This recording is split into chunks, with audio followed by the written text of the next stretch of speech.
Leo Tolstoy की एक बहुत मशहूर कहानी है। कहा जाता है कि पुराने रूस में 3 फकीर बहुत प्रसिद्ध हुए। वे इतने प्रसिद्ध हो गए कि वहाँ का सबसे बड़ा पुजारी उन 3 फकीरों से ईर्ष्या करता था, क्योंकि धीरे धीरे लोगों ने चर्च में आना बंद कर दिया था। चर्च से लोगों की भीड़ पूरी तरह गायब हो गई थी। अब सभी लोग उन 3 फकीरों के पास जाने लगे थे। वहाँ के प्रधान पुजारी ने सोचा, ये 3 कौन हैं? मेरे रहते कौन साधु हो गए? क्योंकि ईसाई धर्म में एक प्रथा है कि जब तक चर्च किसी व्यक्ति को मान्यता नहीं देता, वह संत नहीं बन सकता। पुजारी बहुत चिंतित हो गया, क्योंकि लोगों के बीच चर्च की लोकप्रियता दिन ब दिन कम होती जा रही थी। लेकिन एक दिन तो हद हो गई। पुजारी पूरे दिन चर्च में बैठा रहा, परंतु एक भी व्यक्ति चर्च में नहीं आया। पुजारी के क्रोध की सीमा न रही। उसने निश्चय कर लिया कि वह आज उन 3 फकीरों को नहीं छोड़ेगा। आज मैं उन 3 को सबक सिखाऊंगा। उसने पुजारी का पूरा वेश धारण किया, सोने का मुकुट पहना, अपने हाथ में प्रधान पुजारी के प्रतीक चिन्ह वाली एक सोने की छड़ी ली और उन 3 से मिलने चला गया। वे 3 एक बड़ी झील के उस पार रहते थे। पुजारी नाव से झील के उस पार पहुंचा। थोड़ा आगे चलने के बाद उसने देखा कि 3 सीधे आदमी एक बड़े पेड़ के नीचे बैठे थे। वे 3 उस पेड़ के नीचे चुपचाप पालथी मार कर बैठे हुए थे। पुजारी उसके पास पहुंचा और बोला, क्या आप 3 वे प्रसिद्ध संत हैं, जिसके कारण लोगों ने मेरे चर्च में आना बंद कर दिया है? उन 3 ने कहा, संत? ओह नहीं नहीं, हम किस लिए संत हैं? हम संत होने के लायक ही नहीं हैं। यहाँ लोग कहते रहते हैं कि हम 3 साधु हैं। मुझे नहीं पता ये झूठी अफवाह किसने फैलाई, जिसे सुनने के बाद यहाँ लोगों की भीड़ उमड़ पड़ती है। हर दिन हम उनसे कहते हैं कि यहाँ मत आओ, लेकिन जितना हम मना करते हैं उतनी ही भीड़ बढ़ती जा रही है। हम इस भीड़ से परेशान हैं। ये भीड़ हमें पसंद नहीं। हम तो तन्हाई में रहना चाहते हैं। अच्छा हुआ कि तुम आ गए, अब तुम हमें इस भीड़ से बचा लो। यह सुनकर पुजारी प्रसन्न हो गया।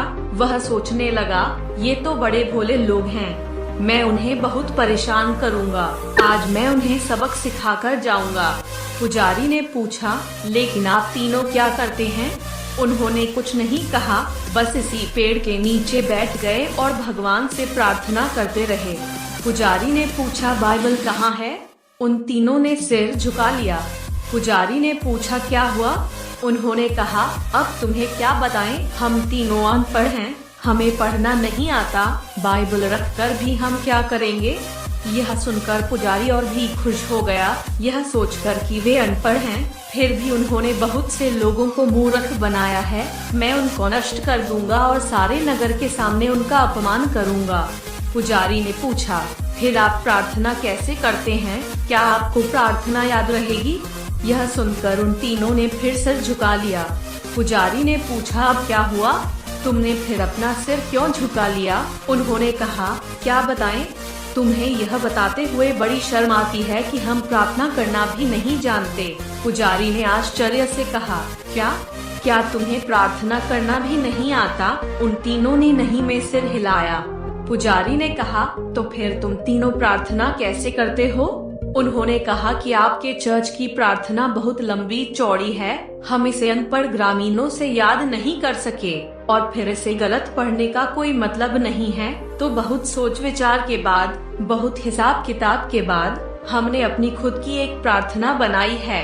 यह सुनकर पुजारी जोर से चिल्लाया, क्या तुमने अपनी प्रार्थना बना ली है? प्रार्थना सार्वभौमिक है, ऐसा शास्त्रों में लिखा है। यह हजारों साल पुराना है। ईश्वर ने स्वयं यीशु को प्रार्थना सिखाई थी, लेकिन आप लोगों ने अपनी प्रार्थनाएं स्वयं बनाई।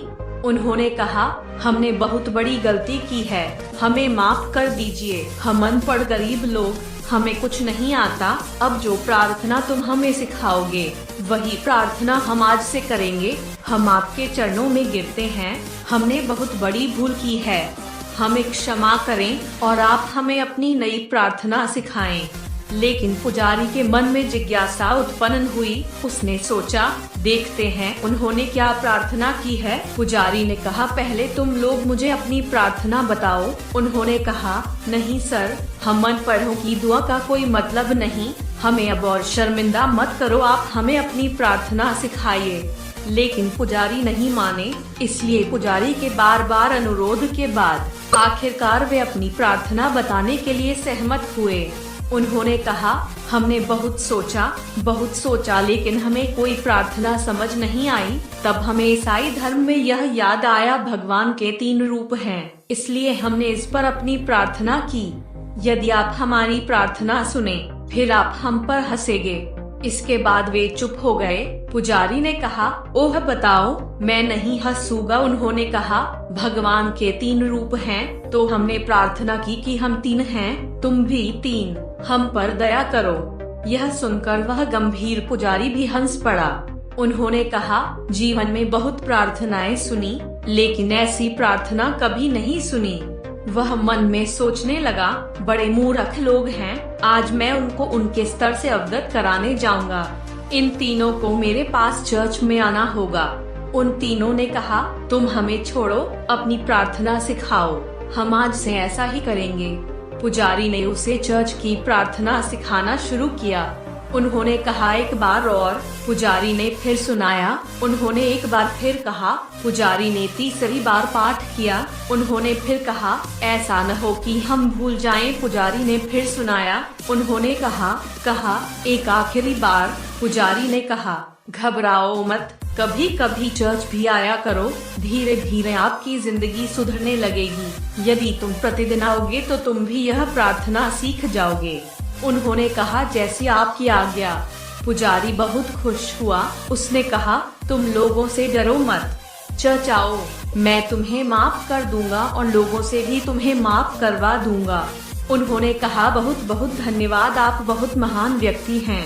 पुजारी ने सोचा, गड़बड़ हो गई, मैं इन मूर्खों को लाइन पर ले आया। वह अपनी नाव से वापस जाने लगा। नाव अभी झील के बीच में पहुंची थी जब पीछे से कुछ लोग चिल्ला रहे थे। पुजारी और नाविक ने पीछे मुड़कर देखा तो आंखें फटी की फटी रह गईं। वे तीनों पुजारी को पुकार रहे थे। झील के पानी पर दौड़ता रहा। वे तीनों पानी पर ऐसे दौड़ रहे थे जैसे कोई जमीन पर दौड़ रहा हो। यह देखकर पुजारी के हाथ से सोने की छड़ी वहीं नाव पर गिर गई। यह चमत्कार आज तक केवल यीशु ने ही किया था। वे तीनों दौड़ते हुए नाव के किनारे आकर खड़े हो गए और पुजारी से कहा, आकार आप हमें वह प्रार्थना एक बार और सुना दीजिए, हम भूलते जा रहे हैं। वह कहता है कि इसकी शुरुआत इसी तरह होती है। वह कहता है कि इसकी शुरुआत इसी तरह होती है। मैं कहता हूँ कि इसकी शुरुआत इसी तरह होती है। हम तीनों के बीच बहस शुरू हो गई। अब हमें बहस करनी चाहिए या प्रार्थना करनी चाहिए, तो आप हमें वह प्रार्थना एक बार और सुनाएं। पुजारी ने झुककर उसके पैर पकड़ लिए और कहने लगे, सब कुछ भूल जाओ जो तुमने अब तक कहा है। तुम्हारी प्रार्थना जीत गई और मेरी हार गई। आपकी प्रार्थना सर्वोत्तम है क्योंकि वह सुनी गई है। और सच्चाई यह है, वह यह कि अब से मैं भी तुम्हारी तरह ही प्रार्थना करूंगा। मुझसे यह भूल हुई कि मैंने आपकी प्रार्थना को गलत समझा, जबकि कमी मेरे विश्वास में थी। मेरा विश्वास कमजोर था, कमजोर मेरी प्रार्थना थी। तो आप मुझे माफ कर दीजिए, आपकी बड़ी मेहरबानी होगी। वे तीनों फकीर कहते रहे कि आप एक बार फिर हमें प्रार्थना करें, लेकिन वह पुजारी चुपचाप सिर झुकाकर वहां से चला गया। दोस्तों, अगर आप लियो टॉल्स्टॉय द्वारा लिखित ऐसी और कहानी